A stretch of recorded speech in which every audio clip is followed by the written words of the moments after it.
Ding. You have accumulated 1,000 drops of Vampire Lord Origin blood. You have reached the everlasting blood refining art's third stage of reparation. Your divine rank regeneration has been strengthened. Your divine rank regeneration has synergized with your everlasting blood refining art and upgraded its recovery effects to the fourth stage of regrowth. Your everlasting blood refining art's blood power has also reached early stage demigod rank. Note, assimilating 899 other types of origin blood will bring out the full potential of the third stage of reparation NOV-L-B//JNN. With divine rank regeneration, Vaan could already recover from any fleshly wound nearly instantly.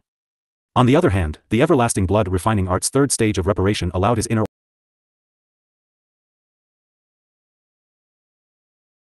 organs to recover from any damage, but at the speed of divine rank regeneration. However, since it had been further boosted to the fourth stage of regrowth, Vaan could recover from the destruction of his organs or missing limbs completely. In other words, he could no longer be fatally wounded or physically crippled so long as his blood energy persisted in restoring all damages and destruction to his body. As long as there was a constant feed of blood energy, he could be considered an inexhaustible killing machine on the battlefield. Ding! Your divine rank vampire bloodline has awakened. All physical attributes have been improved by 20%. You have acquired the vampiric abilities, Bat Authority, Blood Manipulation, Vampiric Transformation. Your Blood Dragon Aura has been upgraded to early stage demigod rank.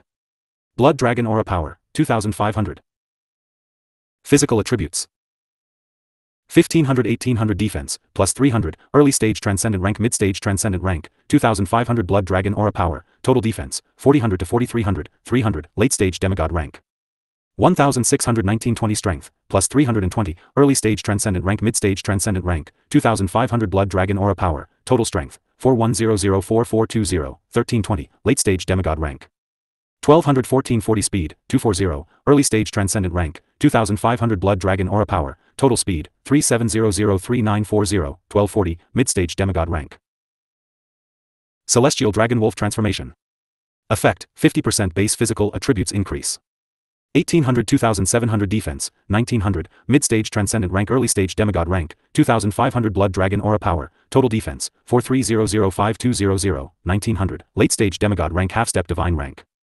1922,880 strength, plus 960, mid-stage transcendent rank early stage demigod rank, 2500 Blood Dragon Aura Power, total strength, 44205380, 1960, late stage demigod rank half-step divine rank. 1440-2160 speed, 1720, early stage transcendent rank mid-stage transcendent rank, 2500 Blood Dragon Aura Power, total speed, 3940-4660, 1720, mid-stage demigod rank late stage demigod rank. Dragon Wolf Scale Armament, high-level rank 5 defensive power, durability, 100%. Enhanced Dragon Wolf Claws, high-level rank 5 offensive power, durability, 100%. After awakening the divine rank vampire bloodline, Vaan experienced an explosive improvement in his overall physical capabilities. In his celestial dragon wolf transformation state, his power actually reached the level of a half-step divine being. However, it was also clear that his celestial dragon wolf bloodline could not keep up with his physical growth. The offensive and defensive power of his claws and scales were left far behind.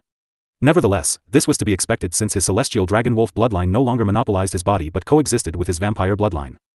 In return, he gained another form to turn into. Unfortunately, vampiric transformation was nothing special compared to celestial dragon wolf transformation. As such, it wasn't worth mentioning. After all its bonuses were inferior. That said, although Vaan wouldn't use vampiric transformation in battle, he could at least use it when he needed to prove he possessed a high-ranking vampire bloodline. Nevertheless, if Vaan wanted to make the best use of both his bloodlines, he would have to fuse them and create a stronger bloodline. However, the celestial dragon wolf bloodline was already considered a miracle bloodline.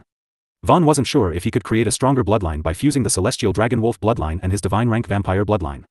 There was even a high risk of failure. After all, while they were both divine rank bloodlines, the celestial dragon wolf bloodline was unique and far from reaching its full potential.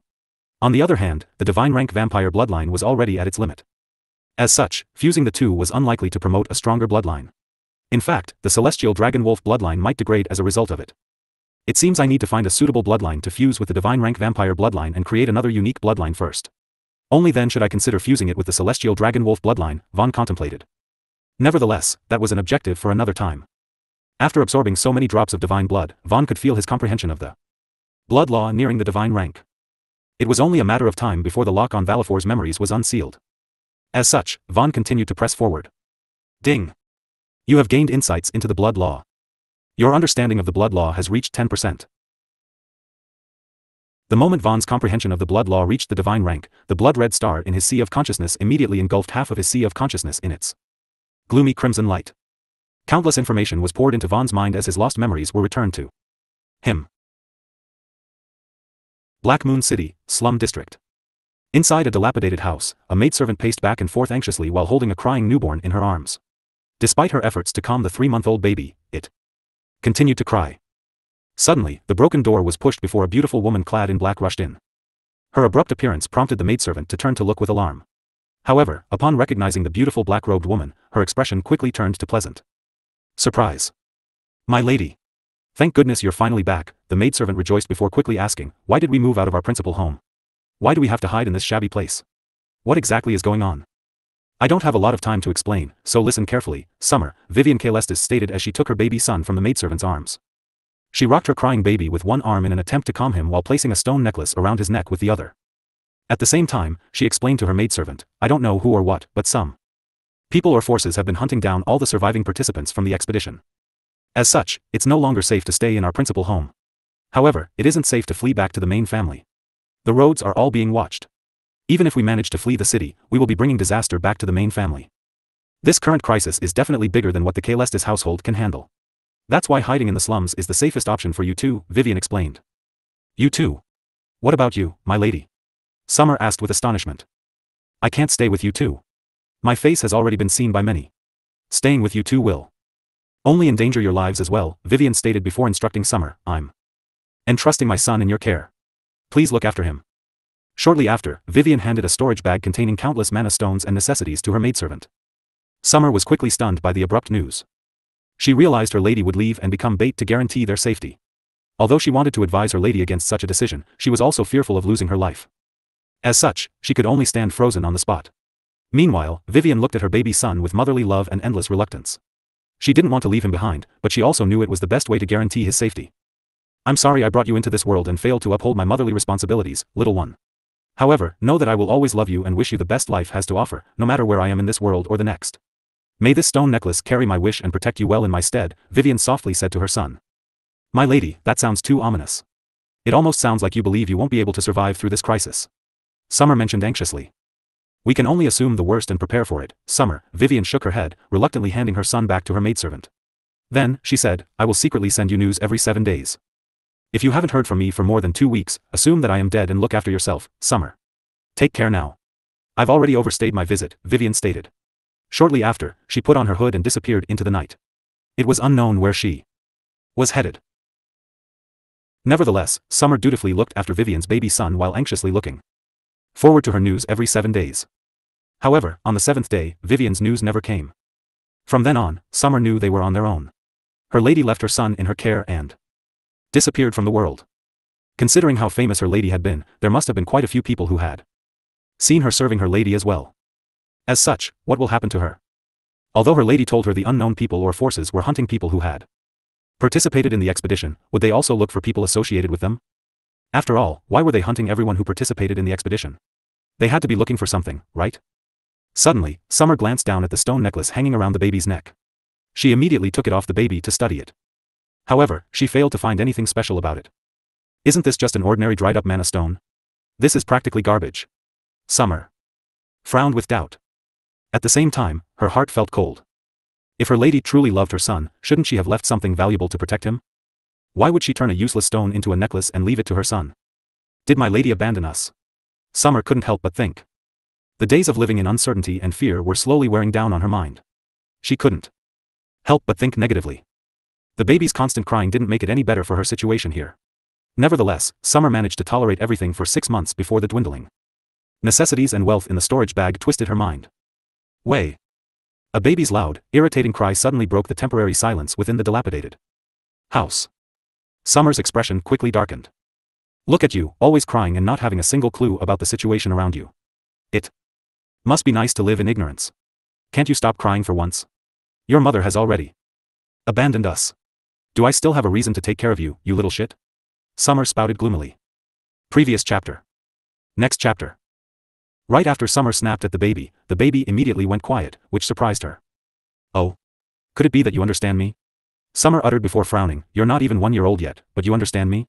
It must be a coincidence. However, on the off chance that you do understand me, what the hell took you so long to shut up?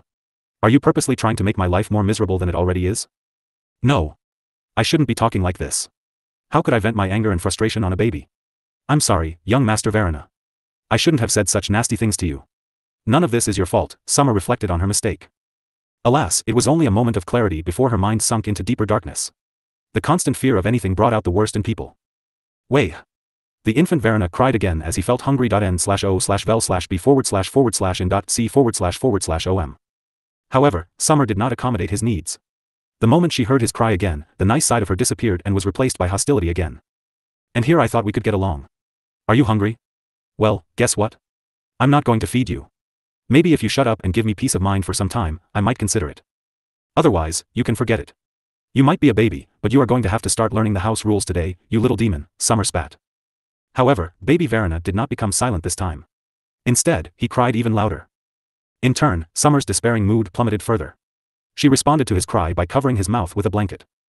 Although she could still hear his cry, the volume had certainly died down a little. In times like this, I wish I had learned the sleeping spell, Summer thought, but felt temporary relief and peace, nonetheless. However, moments later, she suddenly regained her reason again and removed the blanket, fearing she had suffocated the baby to death. She felt immediate relief upon seeing her young Master Varana's breathing, albeit very weak. Although she believed her lady was dead since she never received a single piece of news since her departure, she also feared if she was wrong. What would her lady do to her if she suddenly returned and saw how she treated her baby son? Nevertheless, the supplies left behind by her lady were dwindling. On the other hand, the mana stones remained untouched. Although its value could support them for 24 years, the condition was that she had to go out and buy more food supplies. Unfortunately, the slums weren't a very peaceful place. The residents would do anything for money as long as there were rewards for their efforts. What would happen to her if there was a price for news related to her lady and her? Would she be taken away and tortured for information? She was still a relatively young witch and still in the prime of her life. Yet, she was wasting it away by hiding in such a dilapidated and abandoned house. Why did she have to live like this?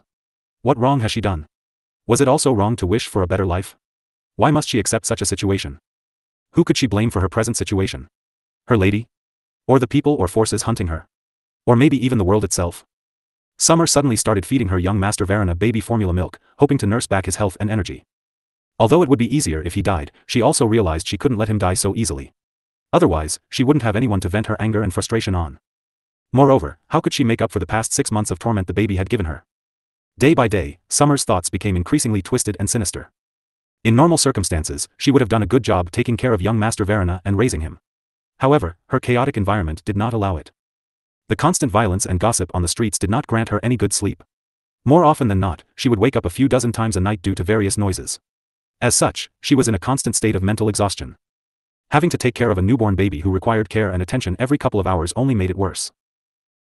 Hey, have you heard? The genius young lady of the great house of Celestis went missing. I heard there are many influential and powerful people looking for her. They are even offering a reward for any piece of information that could help with pinpointing her whereabouts. Oh. Is it the great house of Celestis looking for her or other people? This. I'm not sure, but why does it matter? We don't need to care as long as we get paid for the information we provide, no? That's true. Summer overheard the gossip outside the house, and her determination never to leave the house was strengthened. However, if she never left to procure more food, they would eventually run out of food supplies. Even if she rationed everything and hibernated most of the day to conserve energy, she would only last 2 years at most. People know my face, but they don't know the little demon's face, do they? Summer suddenly thought. From then on, she decided to raise her young Master Varana, with the hope that he would grow up faster. At the same time, she also practiced her sleeping spells on him when he cried. No one should know your name. If they know, they will find out about your relationship with Lady Vivian. So, there will be no more young Master Varana. From today on, you will be Valefor, little demon, Summer decided. Vaan couldn't help but sigh as he recovered Valefor's memories. From birth, he was blessed with superior learning capabilities. As such, by age of 2, Valefor was already able to speak and walk like a 4-year-old. It was also at that age that he was sent out to buy food for the twisted maidservant with a bag of mana stones she gave. Unfortunately, the slum was an unforgiving place for a 2-year-old child with a bag of mana stones. Valefor had his bag of mana stones robbed and also suffered light injuries from falling. When he came home to the maidservant with nothing, he was further beaten and tortured for it. Where's the food? You lost the storage bag as well? You had one job. Why couldn't you do it right? Are you trying to infuriate me to death? Don't beg me. Don't call me mother. I am not your mother. Your real mother is already dead. Vaan recalled the curses as if they were said yesterday. Valefor suffered constant physical and verbal abuse throughout his childhood. By the time he reached 13 years of age, his body had already carried hundreds of scars from sharp cuts, lacerating whips, burns, and even stabbing. That wasn't even including the countless thousands of other trauma-induced beatings he had suffered. Compared to other children, what Valefor experienced in his childhood could be considered hell. Whenever he made a mistake, he would be beaten or tortured for it. Even when he didn't do anything wrong, he could still be beaten and tortured for it. Just looking or thinking a certain way would earn him a beating or torture session. It was a miracle that he even survived as long as he did. Nevertheless, the maidservant disappeared one day after sending him out on an errand. Thus, by the age of 13, he had no one else to rely on and nothing to support his living moving forward. At the very least, when the maidservant was still around, he was given mana stones to buy food supplies for them. Now, he could only scavenge like the rest of the slum people. In Valefor's memories, Vaan encountered countless instances of Valefor getting robbed by other scavengers. However, Valefor's hatred toward them was nothing compared to his hatred toward the young witches who would occasionally visit the slums and make a sport out of practicing their magic on homeless scavengers. At the very least, the other scavengers only hurt others to survive. On the other hand, the spoiled young witches tormented them for fun. The hatred towards witches was nurtured since infancy. Although Vaan knew they were his own memories of the past, he only felt like he was observing someone else's memories. Nevertheless, it was quite shocking to see what Valefor experienced. It was no wonder that he held endless hatred and malice toward everything and everyone, with witches being at the top of the list. That was how a demon was made. Vaan couldn't help but realize how foolish his thoughts were regarding countless scars on his body from the neck downward. Originally, he thought they were all caused by the lifestyle of the slums when, in reality, it was mostly caused by a single person. In Valefor's timeline, he never had any relationship with Lord Manfred and the brothel. Valefor had awakened the system 2 years earlier than Vaan. Moreover, it was due to a fatal wound he suffered when the spoiled young witches played one of their favorite slum sports, hobo hunting.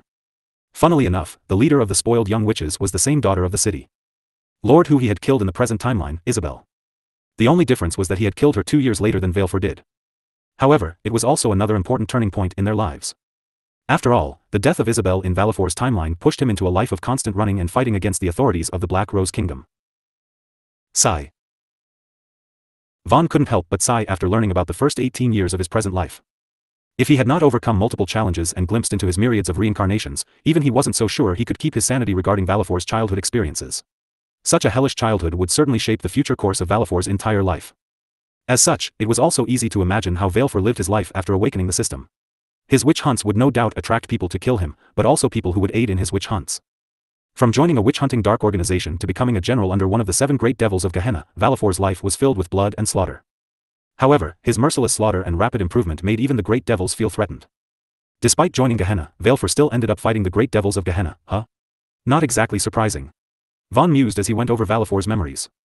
After all, not all great devils desired blood and killing, there were also those who pursued human resources and development, such as Hecate. However, the first great devil to bear their fangs at Valefor had unexpectedly been Abaddon. Moreover, it was over a very simple reason: Valefor's rapid growth and path of power threatened his position. In other words, Abaddon sought to eliminate Valefor before the latter usurped his authority. Unfortunately for Abaddon, he ended up seeking his own demise.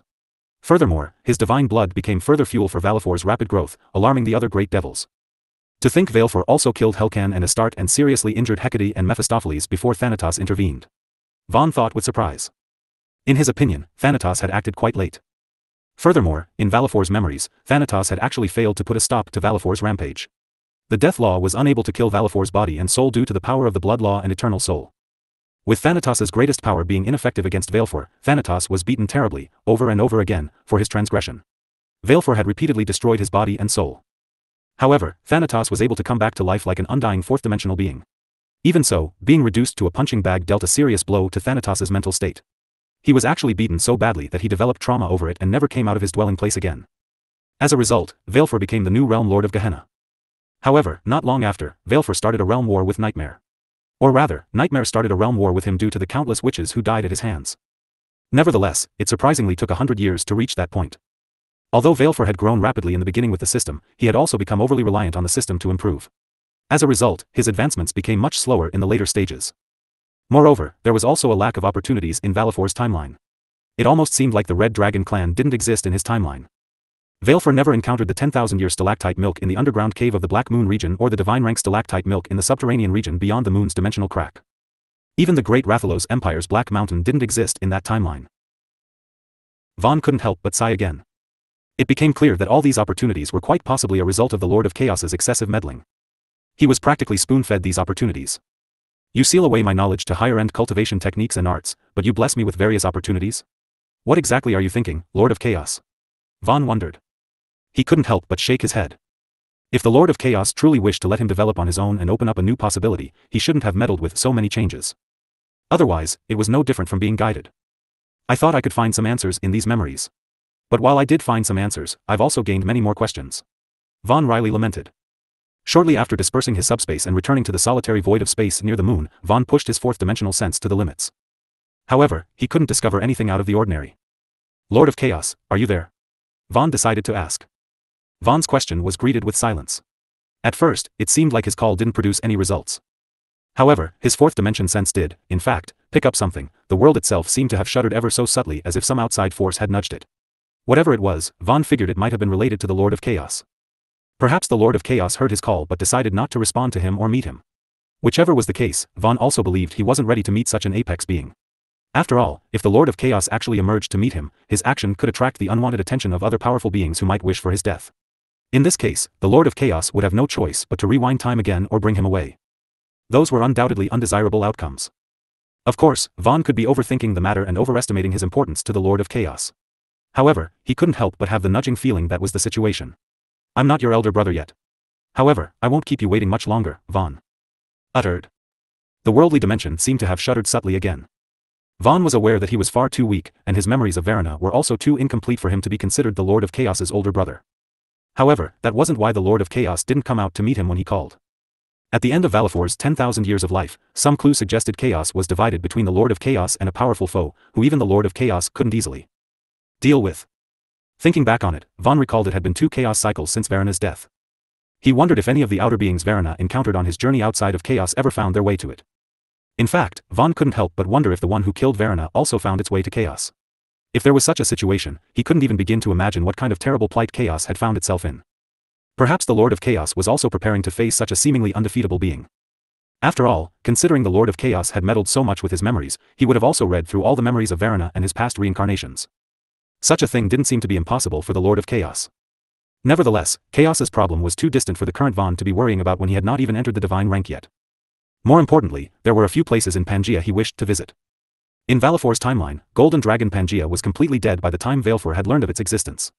However, the absence of spirit energy was still an ongoing problem that everyone still had to face. That was to say that something else was plundering all the spirit energy produced by life on the planet. Moreover, the source was hidden somewhere in the depths of the vast ocean. When Vaan returned to the moon's core and passed through the dimensional crack to enter the subterranean region, he did not find Hecate doing anything productive with the pure mana-enriched environment she had seemed to envy. Instead, he found her playing cards with her 3 dream catchers. At the same time, Hecate also spotted Vaan staring back at her with mild surprise. Her mind briefly blanked, but it was unclear for which reason. Hecate uttered.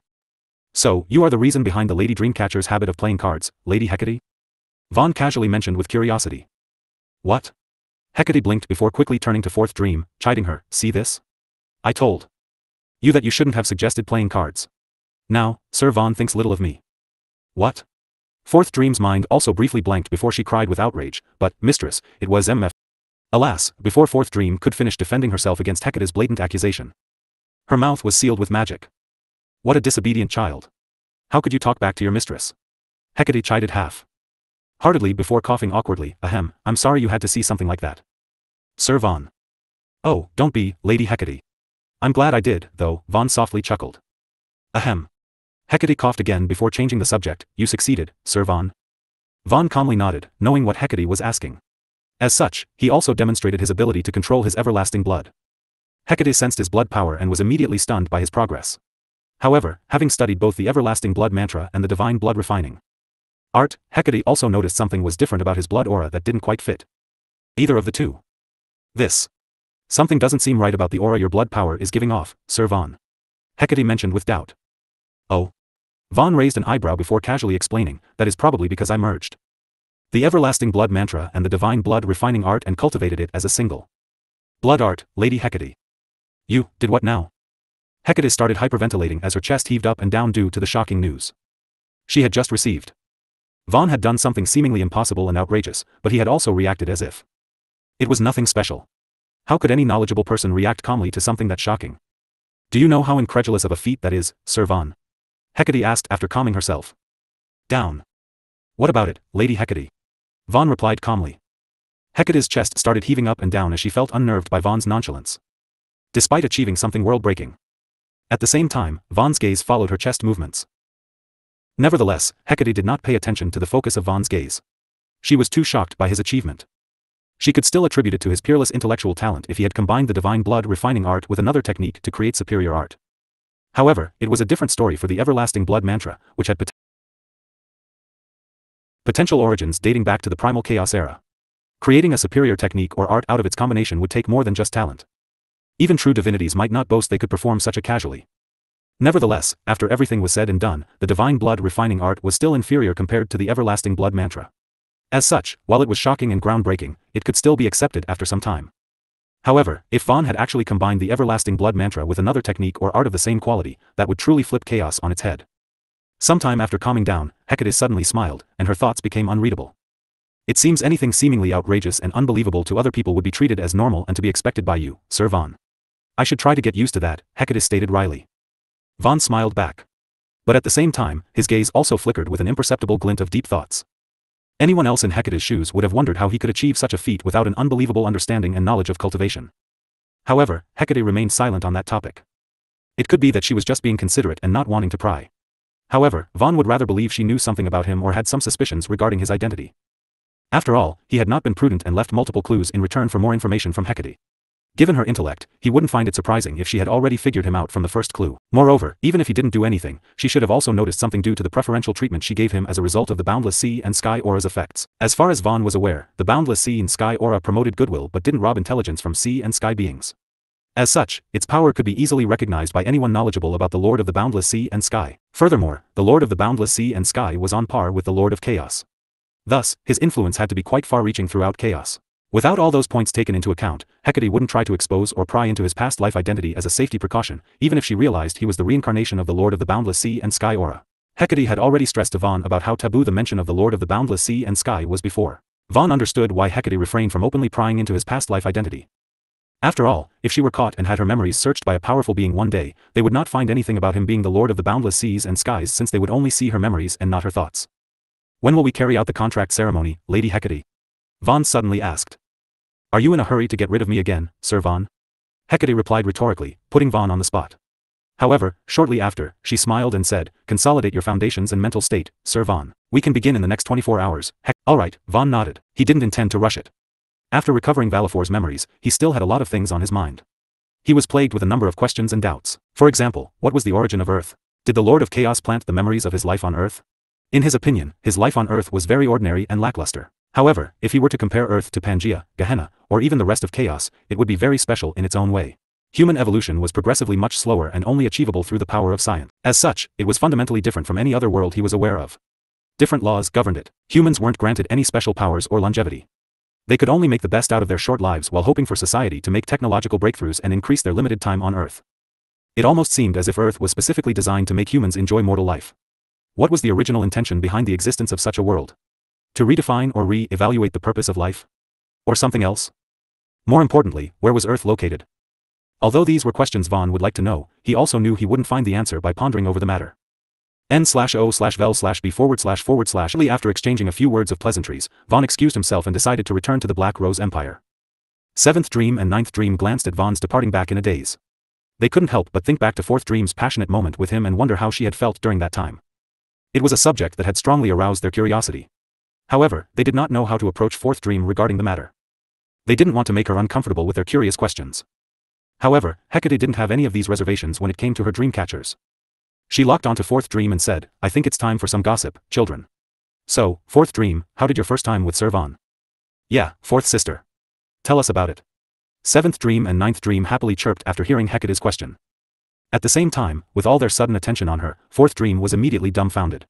After her mind processed the information, her eyes widened in horror as she realized they all knew.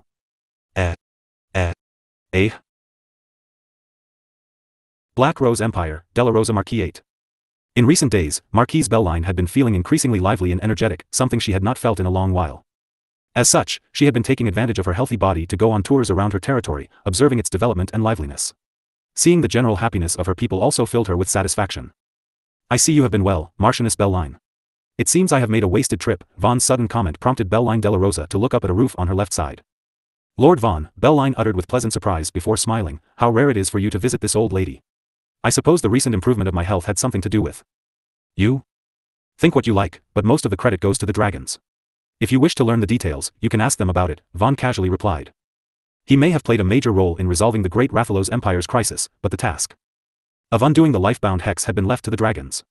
As such, he wouldn't steal all their credit. I see, Belline nodded understandingly before arguing, nevertheless, I owe you my life. You have my deepest gratitude, Lord Vaan. Although you have been freed from the life-bound hex, the life force siphoned out of you will not return. As such, miracle elixirs and cultivation advancements are your only options to increase your lifespan, Vaan calmly mentioned. If you are free, I can help you advance to the high witch rank by taking you to a secluded place. Oh. Vaan's words left Belline both stunned and astonished as she recalled the rumors about how Vaan assisted countless battle witches in advancing to the high witch rank with his golden rod. Lord Vaan, you are so bold. You already have my daughters, but you also have your eyes set on me? I didn't think an old woman like me still had her charms. You truly desire me, I shan't reject you, Belline stated, resolving heart. Seeing how Vaan reacted with a blank look, Belline also realized something wasn't right with his response.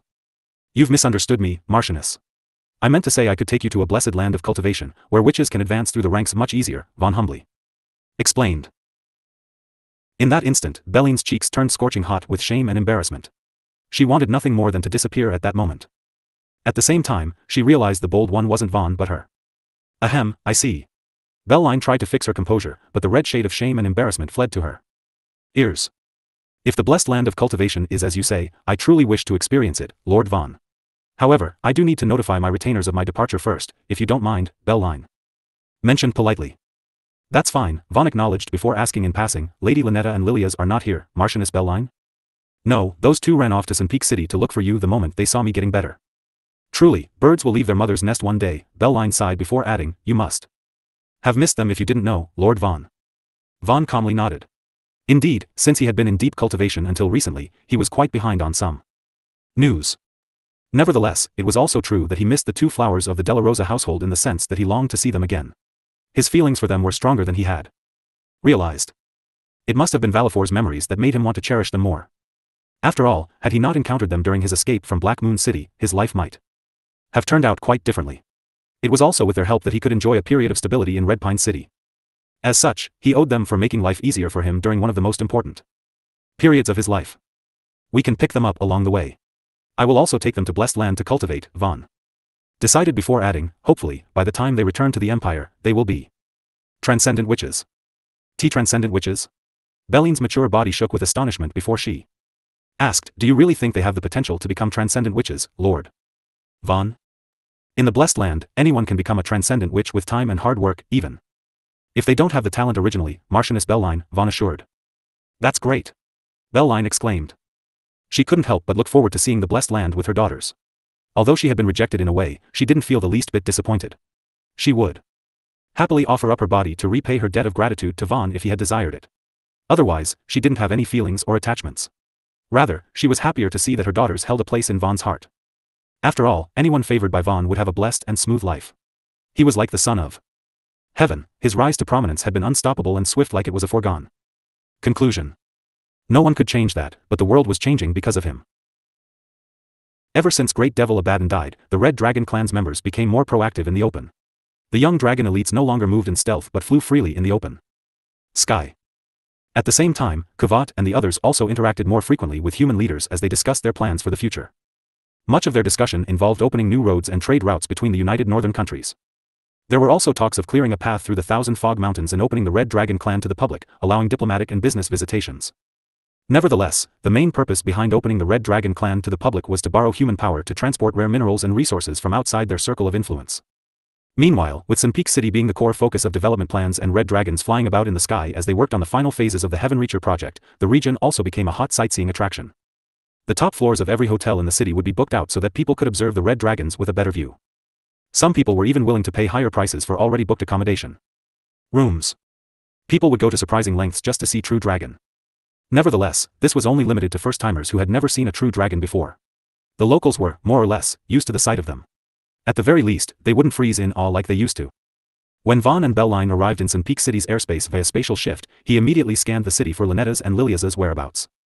In a short instant, he pinpointed their location. It seemed they were attending the new Sun Peak Academy of Magic since they were still in their student years. However, they seemed to have received the assistance of a red dragon to settle their registration and accommodations. Moreover, the red dragon was still watching over them in secret, like a bodyguard. Nevertheless, this red dragon didn't seem to be one of the dragon elites from the first batch. It only had the strength of a peak rank 3 being, but it was also very young, just past 100 years of age.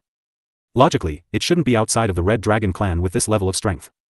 However, he didn't see an issue either as long as it stayed in a place like the Sun Peak region or had the supervision of a stronger dragon. When Vaan suddenly kidnapped Lynetta and Lilias from their magic theory class with spatial power, their sudden disappearance also caused the young dragon to panic. "They're with me.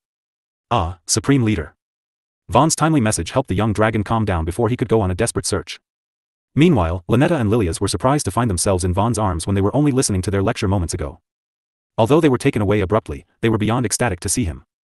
"Vaan," the two chirped pleasantly. "Come, I will take you all to a nice place to train and accumulate your magic power," Vaan informed them. However, before he could leave, he received a sudden request to stay from the third Dragon Lord Sandre. "Please wait a moment, Supreme Leader." Sandre transmitted her request as she flew over to meet Vaan after sensing his presence in the vicinity. "Lady Sandre, what is the matter?" Vaan inquired. "My lord, the Heaven Reacher project was completed a few hours ago. We were waiting for your approval before we could begin its first official launch," Sandre informed. "Oh?" Vaan uttered with surprise before praising, "Well done. You have completed the project earlier than I anticipated. Everyone must have worked hard and overtime." "That's right, my lord. Everyone was getting excited as we neared the project's completion. Thus, we all put in the extra effort to finish it sooner and surprise you," Sandre admitted. "I see," Vaan smiled thoughtfully before mentioning, "I also have a surprise for everyone, but I'll leave that for later. For now, let's set the official launch date to tomorrow midday. Give Aliana time to announce the news to the whole city so people will know when to look in the direction of the Red Goblin Mountain. As long as the other countries have their informants here, they will quickly learn about it as well," Vaan stated. "Isn't that too soon, my lord?" Sandre asked before mentioning, "If we set too early, the news won't reach very far, and the impact of the launch will be affected." "It doesn't matter. The official launch is only the first and not the last. We are only informing the world of our achievement, not hoping for them to watch a spectacle," Vaan calmly stated. "As long as they come to this city, they will see the Heaven Reacher launching people into the Sea of Stars every day. Its consistent launch will generate a far greater impact than a single-day launch. That's why we don't need to delay our plans to send people to the Sea of Stars," Vaan said. Although he could take many people to the Sea of Stars with his spatial power, the impact wouldn't be the same as people reaching it through a technological construct. After all, entering the Sea of Stars with the Heaven Reacher would give them the sense of breaking out of Pangea's shackles on their own. It was an indescribable and hard-to-replicate feeling. "They say the Freedom Federation is the most technologically advanced country in the world, but we will be the first to reach for the stars with technology." Vaan smiled thoughtfully. No doubt, the Heaven Reacher project would draw many people to the north. The Freedom Federation had already been the center of attention for countless years. It was time to turn Pangea's attention their way. "Go now," Vaan urged. "Understood, my lord. I will have it done immediately," Sandre assured before departing to carry out the task. Shortly after, Vaan took Marchioness Belline and her two daughters to the moon colony with a single spatial leap. Meanwhile, rumors of the Heaven Reacher's official launch date spread quickly through Sun Peak City. Even before the official announcement was made, hundreds of people had already caught wind of it. Bars and taverns have always been the hotspots for gossip. "Hey, have you heard about the Heaven Reacher's launch date?" A man casually started a conversation with random men after getting his drink. "You mean that tall magic tower on top of the Red Goblin Mountain?" "I don't think I have." "What does it even do?" a plumber asked. N/O/vel/b/in.c//.om. "Huh. Are you new around here?" "No, do you live under a rock or something?" "Even if you were new around here, you would have at least heard about it from someone else already. After all, everyone has been talking about it." "Heard what?" the ignorant plumber asked. "The Heaven Reacher is sending people into the heavens. And its official launch will be tomorrow at midday," the man said exasperatedly, incredulous that people still didn't know when information about it was practically flying around all day. "I see. Sending people into the heavens, huh?" the plumber uttered with amazement before asking, "Are they accepting applications to join the launch? Or do they already have a list?" "That I'm not too sure. I've only heard there's a strict requirement for people who want to enter the Sea of Stars. They might loosen the requirement as they improve the cabin over time. However, if you are not even a loyal citizen of this country with notable contributions, they will not even consider you," the man stated. "Huh?" the plumber blinked before saying, "Entering the Sea of Stars sounds like such a breathtaking experience. I'm sure many wealthy and influential people from other countries would be willing to pay for it. If they don't accept outsiders, how will they make money out of it?" "I don't think money was the reason for building the Heaven Reacher." "I suppose not." It didn't take long before the gossiping men in the bar quickly realized the main purpose behind the Heaven Reacher's construction. Given the city's daily influx of visitors, there wasn't a need to start a business using the Heaven Reacher as the selling point. After all, the dragon attraction alone was already raking in crazy profits for all the local businesses. What an ambitious plan, using the Heaven Reacher to increase the country's population. A hooded witch silently thought as she sat by herself at a corner table. Although she could be easily seen, no one seemed to bother her. Perhaps due to the way she was dressed or the vibe she emanated, everyone subconsciously wished to avoid the trouble they could get themselves into just by striking up a normal conversation with her. Nevertheless, one moment, the hooded witch was there, another moment, she disappeared. Only her empty mug was left on the table. A few moments later, the seemingly uncaring men in the bar glanced at the emptied corner. That was probably a spy from another country, right? Should we inform the authorities about that suspicious person? A burly construction worker suggested in a whisper. However, the other guy cracked a smile and said, Lord Vaan and Lady Aliana know how important this city is better than anyone else. If they really wanted to root out all the foreign spies in this city, they only needed to offer out a reward for any information on them, and the masses would flush them all out immediately. Lord Vaan and Lady Aliana have the wealth to make that happen, the burly construction worker confidently stated. That's true. Another construction worker nodded and said, it must be frightening to be a spy for another country. If it were me, I would just give up and become a good citizen here. The other men in the bar couldn't help but agree. Anyone who had seen Lady Aliana's violence would also agree with them.